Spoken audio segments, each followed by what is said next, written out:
Assalamualaikum warahmatullahi wabarakatuh. Selamat pagi anak-anakku, apa kabar? Kalian di rumah, semoga tetap selalu sehat, selalu tetap dalam lindungan Allah Subhanahu wa Ta'ala. Dalam suasana COVID ini, Bu Maya harapkan kalian tetap menjaga kesehatan, juga selalu mematuhi protokol kesehatan dengan selalu memakai masker kemanapun kalian pergi. Di rumah kalian masing-masing, hari ini kita masih tetap akan membahas mengenai penempatan tata letak atau layout dalam melalui kegiatan literasi, diskusi, dan eksplorasi, baik melalui melihat tayangan ini atau maupun melihat dari berbagai sumber. Kalian diharapkan nantinya mampu memahami unsur-unsur tata letak serta menerapkannya dalam proses menilai sajian multimedia sesuai karakteristiknya. Jadi saat melihat sebuah sajian multimedia, melihat poster, melihat baliho, atau melihat apapun, kalian bisa menangkap unsur-unsur yang ada di dalamnya, serta menilai prinsip-prinsip yang diterapkan di dalamnya. Anak-anakku, sebelum memulai pelajaran ini, saya ingin menyampaikan bahwa kalian sebagai anak-anak TI ya, anak-anak bidang keahlian teknologi dan informasi, harus selalu punya rasa ingin tahu lebih ya, terutama pada alam semesta ini ya. Di pelajaran apapun selalu kaitkan dengan penciptaan alam semesta ya. Salah satunya hari ini saya ingin menyampaikan satu hal kecil mungkin yang tidak pernah kalian pikirkan, yaitu adanya istilah namanya golden ratio. Ya, jadi mengapa alam semesta ini begitu indah, mengapa manusia diciptakan begitu indah, mengapa gugusan planet dan gugusan tata surya itu begitu indah. Sesungguhnya ada nilai matematika yang diterapkan di sana. Kalian nanti juga akan belajar pemrograman dasar, algoritma. Nah, di situ kalian akan tahu bahwa ternyata Tuhan itu menciptakan algoritma yang begitu indah untuk menciptakan alam semesta ini. Salah satunya melalui golden ratio ini. Jadi ada deret bilang yang ajaib yang namanya deret bilang Fibonacci. Itu diterapkan di semua di banyak makhluk hidup yang sudah diteliti ya. Jadi susunan tubuh kita, perbandingan rasionya, nah itu menggunakan namanya golden ratio. Di alam semesta yang ada di sekitar kita maupun lingkungan hewan yang ada di sekitar kita, ini banyak sekali algoritma-algoritma indah yang diciptakan oleh Tuhan dengan sangat detail.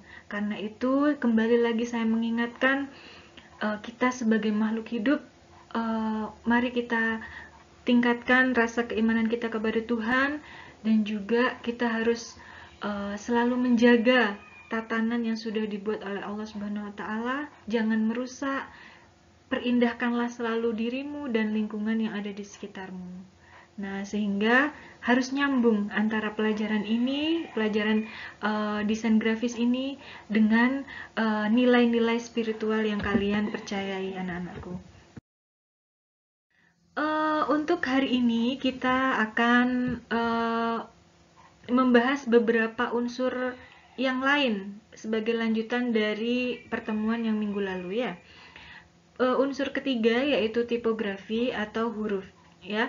Kata tipografi ini berasal dari bahasa Inggris yang berarti seni cetak dan tata huruf. Nah, tipografi itu berarti seni memilih jenis huruf ya, dari banyak model, banyak typeface ya, desain jenis huruf yang berbeda-beda. Nah, itu kita harus bisa memilih mana huruf yang sesuai untuk menampilkan apa-apa yang ingin kita informasikan.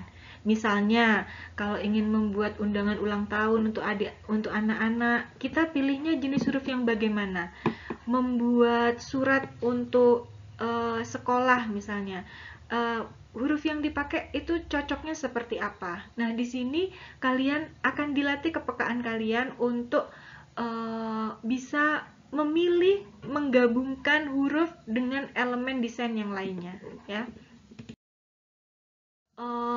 ada beberapa jenis huruf ya. Ini Bu Maya singkat saja materinya ya. Jadi ada beberapa jenis huruf berdasarkan klasifikasi James Craig dan Eyren. Ya, ada 5. Yang pertama adalah typeface kelompok Roman atau Roman typeface ya. Jadi huruf-huruf yang ciri-cirinya itu memiliki sirip atau kaki atau kait ya, seperti serif itu kait. Nah, seperti bajak laut itu ya kan pakai serif itu. Nah, memiliki kait pada ujungnya. Kemudian memiliki ketebalan dan ketipisan yang kontras pada garis-garis hurufnya. Kalian lihat contohnya di huruf D ini ya, di ujungnya ini ada kaitnya, kemudian ada tebal tipis yang diterapkan itu di perutnya maupun di ininya ya, di badannya. Nah, kemudian kesannya adalah sesuatu yang intelektual, yang klasik, yang anggun, dan yang gemulai. Nah, ini kesan yang kalau seandainya kalian ingin membuat sebuah logo untuk perusahaan yang sudah yang golongannya untuk sasarannya adalah orang tua, sasarannya adalah eksekutif misalnya, maka jenis huruf Roman ini sangat cocok untuk dipilih ya. Jadi pemilihan jenis huruf itu juga akan mempengaruhi apa yang akan kalian sampaikan. Kemudian jenis huruf yang kedua adalah Egyptian atau slab serif. Ya, ciri-cirinya memiliki kaki atau sirip sama kayak tadi, hanya bentuknya persegi seperti papan dan memiliki ketebalan. Kalau tadi kan ujungnya runcing ya, tetapi kalau slab serif ini ujung-ujungnya atau pengaitnya ini bentuknya bidang ya, memiliki ketebalan. Ini beberapa jenis huruf yang umum dipakai ini antara lain Rockwell, kemudian Lucida Console, kemudian Soho. Ini biasa kita dapati di Microsoft, di kelompok huruf yang digunakan oleh Microsoft Office. Ini bisa kita pilih di sini. Nah, kesan yang ditimbulkan adalah kokoh, kuat, kekar, dan stabil. Nah, jenis huruf ini biasa dipakai untuk headline surat kabar misalnya, headline majalah. Ini biasanya menggunakan jenis huruf ini. Nah, kemudian jenis huruf yang ketiga ini, typeface yang ketiga ini adalah sans serif. Sans berarti tidak atau tanpa, serif itu pengait. Jadi sans serif ini adalah kelompok huruf yang tidak memiliki pengait di ujungnya. Kalian bisa coba, ada jenis huruf namanya Arial Black, Arial Nero, ada Trebuchet, ada Verdana. Itu huruf-huruf default yang disediakan oleh Office ya untuk bisa digunakan.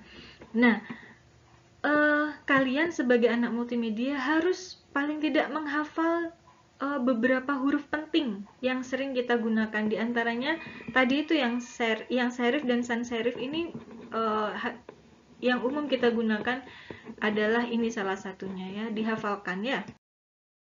Nah, kemudian ada kelompok script ya. Script ini ciri-cirinya menyerupai goresan tangan yang dikerjakan dengan pena, kuas, atau pensil tajam. Nah, biasanya kita menyebutnya huruf Latin gitu ya. Kita biasanya menyebutnya huruf Latin. Nah, biasanya kita yang umum digunakan di aplikasi Office ini antara lain Monotype Cursiva, ada Brush Script, ada Bradley Hand, ada Edwardian Script. Ini sudah terinstall secara otomatis di aplikasi Office. Nah, kesan yang ditimbulkan oleh huruf jenis ini biasanya bersifat pribadi, romantik, dan akrab. Nah, ini jarang digunakan dalam bentuk headline gede-gede gitu, jarang. Jadi biasanya digunakan di undangan, kemudian media atau sesuatu yang ingin menyampaikan kesan-kesan romantik atau glamour biasanya. Nah, ini kalian juga bisa manfaatkan. Hanya saran saya kalau memilih huruf-huruf jenis script ini jangan menggunakan di uppercase atau huruf besar semua, itu jangan. Jadi huruf script ini biasa digunakan ini ya, besar kecil. Jadi hurufnya bukan uppercase, tetapi hurufnya berupa sentence atau besar kecil ya, huruf besar kecil.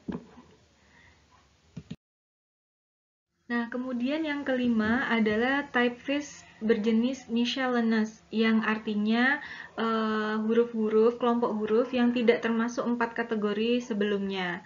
Nah, ini merupakan pengembangan dari bentuk-bentuk yang sudah ada, ditambah hiasan dan ornamen atau desain atau garis-garis dekoratif. Nah, kesannya dekoratif dan ornamental atau menimbulkan kesan unik. Jadi, contohnya seperti yang ada di presentasi ini ya. Jadi, huruf-huruf yang merupakan pengembangan gitu ya, ornamental sifatnya ya, dekoratif. Nah, bisa dipahami ya. Nah, elemen yang keempat yaitu warna. Warna dalam layout atau dalam sebuah tata letak desain grafis itu akan membuat gambar atau desain itu menjadi sangat menarik atau menarik perhatian dan juga mempermudah audiens untuk mengidentifikasi objek. Penggunaan warna, gelap terang warna, kemudian pilihan-pilihan warna itu sangat berpengaruh pada informasi yang akan disampaikan. Misalnya untuk anak-anak kita banyak menggunakan warna-warna primer, merah, kuning, hijau ya. Sementara pada orang-orang yang sudah istilahnya mature ya, kita menggunakan warna-warna tersier. Kemudian warna-warna yang soft. Nah, pemilihan warna juga menampilkan warna itu juga perlu seni tersendiri. Karena fungsi warna dalam desain itu kalau kita tepat dalam memilih warna, maka warna itu akan membantu kita untuk menyorot elemen penting dan utama seperti headline atau kalimat utama dalam sebuah informasi. Kemudian dengan warna juga kalian akan menarik mata audiens untuk tetap fokus pada apa yang kalian sampaikan. Kemudian warna juga merupakan sinyal di mana pembaca untuk melihat terlebih dahulu. Coba kalian lihat tata letak yang Bu Maya buat ini ya. Dalam presentasi ini, warna-warna yang saya gunakan ini sudah dipilih mana yang paling sesuai untuk selera kalian. Pemilihan hurufnya pun juga betul-betul dipertimbangkan mana yang sesuai dengan ini ya, karakteristik kalian sebagai audiensnya. Saya memilih warna hitam dengan teks berwarna putih. Ini betul-betul ingin menampilkan bahwa ini yang paling utama dulu untuk dibaca, yaitu warna. Kemudian baru yang ini. Nah, kenapa teksnya berwarna putih, backgroundnya berwarna biru gelap? Nah, ini tentu saja ada maksudnya. Saya lanjutkan. Fungsi warna juga membuat gambar atau moods. Jadi kalau misalnya kita membuat desain dengan pilihan warna monokrom atau grayscale atau hitam menuju abu-abu ya, itu biasanya menimbulkan kesan yang kesan yang emosional. Nah, kemudian di situ ada kadang-kadang ingin menyampaikan rasa duka cita atau kesedihan. Nah, itu semua bisa dibantu dengan pemilihan warna yang gelap. Kemudian warna juga bisa mengatur ini urutan informasi yang disampaikan. Saya ambil contoh dengan menggunakan warna biru ya, ini yang ada di dalam kotak. Ini saya menggiring kalian untuk membaca tulisan ini terlebih dahulu. Kemudian baru urut-urutannya sesuai dengan kotak-kotak warna ini dalam presentasi. Nah, itu fungsi dari warna salah satunya untuk mengatur dan untuk memprovokasi emosi. Nah, ini adalah contoh aplikasi warna yang digunakan dalam logo-logo ternama yang ada di dunia ya. Jadi kenapa logo Visa itu berwarna biru atau NASA berwarna biru atau KFC berwarna merah, semuanya ingin merepresentasikan sesuatu atau ingin menampilkan, menyampaikan satu kesan kepada yang melihatnya. Nah, kenapa Canon warnanya merah atau kemudian logo Lacoste ini warnanya hijau. Nah, ini biasanya biasanya mewakili produk yang akan mereka sampaikan. Kalau itu produknya berhubungan dengan lingkungan, biasanya yang dipakai warna hijau. Atau misalnya ingin menampilkan kepercayaan, kemudian keamanan, intelijensi. Nah, itu biasanya warna yang dipakai adalah warna biru. Nah, setiap warna mewakili emosi tertentu atau kesan-kesan tertentu yang ingin ditampilkan oleh penciptanya. Nah, ini juga contoh penerapan unsur warna dalam desain web.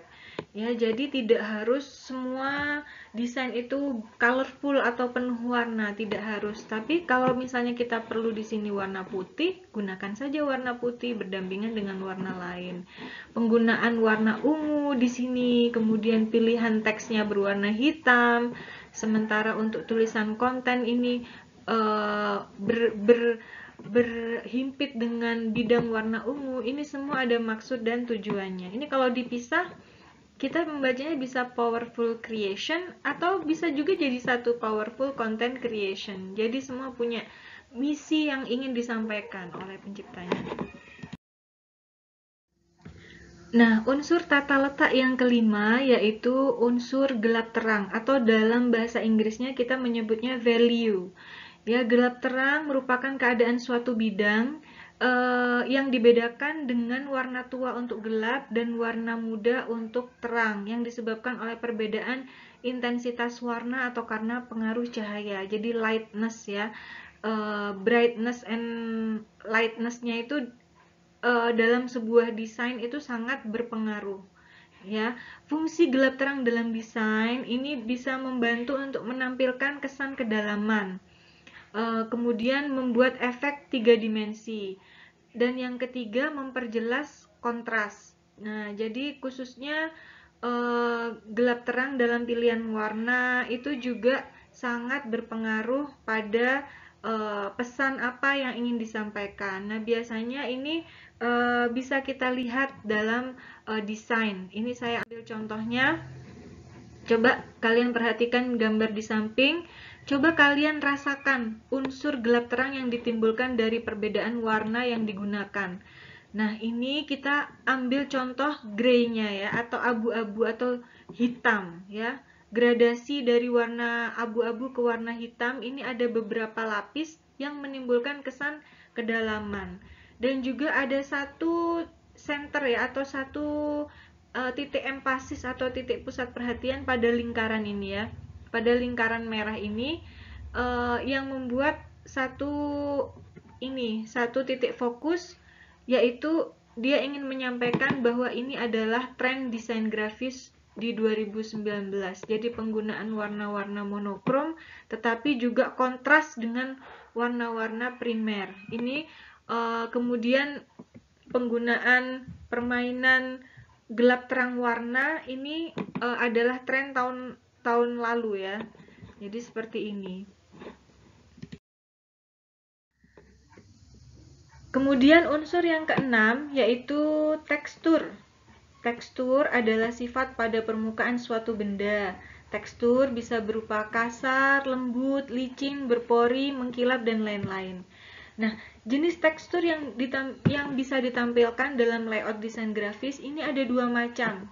Tekstur nyata atau tekstur semu. Namun, sebagian besar ya yang saya amati dan juga kita gunakan untuk mata pelajaran ini adalah yang semu atau yang visual tekstur.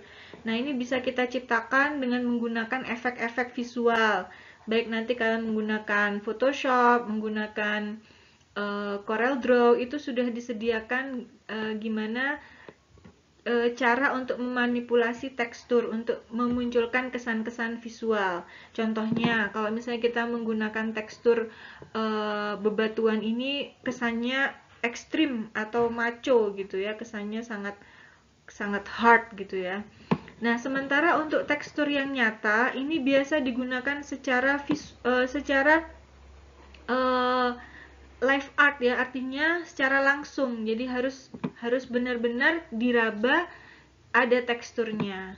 Nah, ini untuk kalian nantinya akan banyak bermain di tekstur semu atau visual. Nah, untuk unsur yang ketujuh yaitu ruang atau space ya. Unsur yang space ini bisa bersifat semu atau nyata. Dalam karya 3 dimensi, kita langsung bisa merasakan sensasi kalau kita ada di dalam ruangan ya. Tetapi kalau nanti dalam penciptaan karya 2 dimensi, biasanya space itu bisa kita ciptakan melalui ilusi ya, melalui pembagian ruang, kemudian melalui pengaturan gelap terang ya. Nah, ruang yang dimaksud ini bisa meliputi keseluruhan pengaturan tata letak. Jadi space itu bisa berupa bisa berupa keterampilan kita membagi ruangan untuk memunculkan mana pesan penting, kemudian ada space kosong atau bagaimana. Nah, atau juga bisa dikaitkan dengan pemilihan tata letak yang dihubungkan dengan image atau ilustrasi dan tipografi yang ada di dalamnya. Jadi pengaturan space itu harus betul-betul dipertimbangkan dalam tata letak atau layout desain grafis. Nah, ini coba kalian perhatikan gambar di samping. Ini adalah permainan ruang ya, atau penggunaan negative space dalam desain sehingga menimbulkan efek kedalaman, kemudian ada interaksi antara dua objek meskipun sebetulnya itu hanya dibedakan oleh garis dan warna. Ini sudah menimbulkan efek ruang di situ. Nah, ini juga coba kalian perhatikan gambar-gambar ini, kalian amati ya. Penambahan unsur warna ini juga menimbulkan kesan ruang yang berbeda-beda ya, pemilihan bentuknya juga. Baik anak-anakku, itu tadi semua yang bisa kita kupas mengenai unsur-unsur tata letak dalam desain grafis. Nah, tugas kalian setelah ini ya, Bu Maya tahu kalian banyak yang belum mahir menggunakan aplikasi di komputer, malah mungkin banyak yang belum familiar dengan mengetik atau membuat presentasi ya. Di masa pandemi ini sulit untuk mengumpulkan kalian di lab untuk mengajarkan kalian, tetapi kami akan mengusahakan kalian tetap mendapat apa yang sepatutnya kalian pelajari. Nah, untuk tugas kali ini dengan media HP yang kalian miliki ya, dengan media handphone yang kalian miliki, pasti sudah ada kameranya ya. Pasti sudah ada kamera di situ. Coba buatlah 3 komposisi tata letak atau layout yang terdiri dari minimal 4 unsur. Garis, ilustrasi, warna, tipografi ya. Kalau perlu juga pembagian ruang dan lain-lain. Ya, kemudian kirimkan melalui aplikasi Ayo Belajar. Kalian bisa amati contoh berikut ini. Saya tidak membuat baru ya, ini saya ambil dari akun Instagram saya. Nah, dalam membuat sebuah sajian multimedia, kalian harus betul-betul memperhatikan unsur-unsur yang ada di dalamnya. Contohnya, bagaimana menggabungkan antara foto dengan teks, kemudian dengan caption atau apa yang ingin kalian sampaikan di situ. Nah, kalian pinter kan pasti membuat status seperti ini. Nah, saya ingin tahu seberapa lihai kalian ya mengolah visualisasi ilustrasi. Dalam hal ini boleh foto, boleh lukisan tangan, terserah kalian. Juga digabungkan dengan teks, kemudian perhatikan unsur garis. Kalau ini ada garis semu ya, garis imajinernya ini tampak.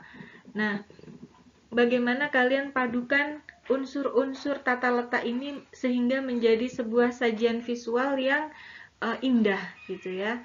Kirimkan minimal 3 karya, boleh lebih. Saya akan membatasi maksimal 10 ya. Mungkin kalian ingin mengupload 10, silakan di aplikasi Ayo Belajar ya. Jadi tolong kirimkan di sana, submit di sana. Nanti bagi yang belum paham bagaimana caranya, karena saya melihat ada masih sebagian dari kalian belum memahami bagaimana cara mengerjakan tugas di aplikasi Ayo Belajar.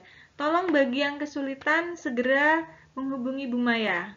Ya, kalau tidak menghubungi saya secara pribadi, maka saya anggap kalian bisa tapi malas gitu ya. Oke, bisa dipahami anak-anakku. Selamat berkarya. Semoga apa yang saya sampaikan hari ini menjadi bekal untuk kalian dalam proses mendesain selanjutnya ya. Demikian, assalamualaikum warahmatullahi wabarakatuh.